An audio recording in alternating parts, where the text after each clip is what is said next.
The setter is widely acknowledged to be the pivotal position around which a whole team succeeds or fails.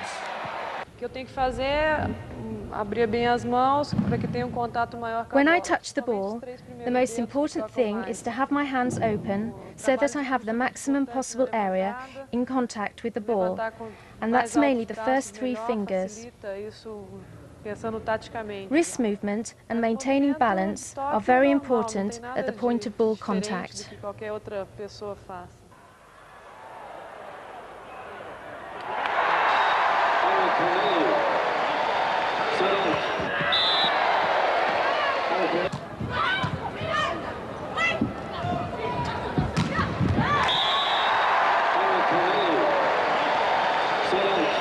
Well, I'm not a setter who is using his arms very much. I'm using my wrists. And that's to gain speed, to gain momentum, and not to show to the opponent where the ball is going to. I think that my wrists are very open. That there are not many setters who can put their wrist like this. And if I set the ball back, I'm only using my thumbs. I'm not going under the ball. I'm using my wrists and my thumbs to back set. To set forward, you're using 3 fingers, only these 3. And the other ones, the little one and the ring finger, is because you have 5 fingers on one hand, but you don't use them as a setter. At least I'm not using them. Technique is obviously crucial, for it is the setter who, in effect, controls the whole game. It is therefore most important that the setter also masters the strategy of attack.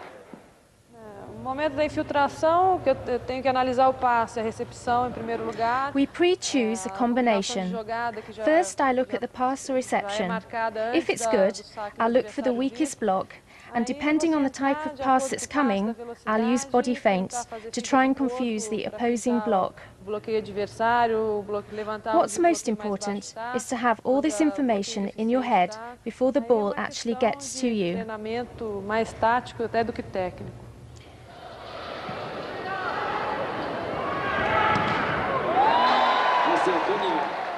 Before the ball is ready to set, the receiver passes the ball to me, and at that point I'm looking at my spikers if they're ready to spike.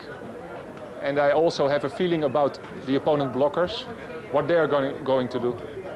And at that time, in a fraction of a second, you're going to set the ball to one spiker. And after that, you have to see what happens, and hopefully he will put the ball down.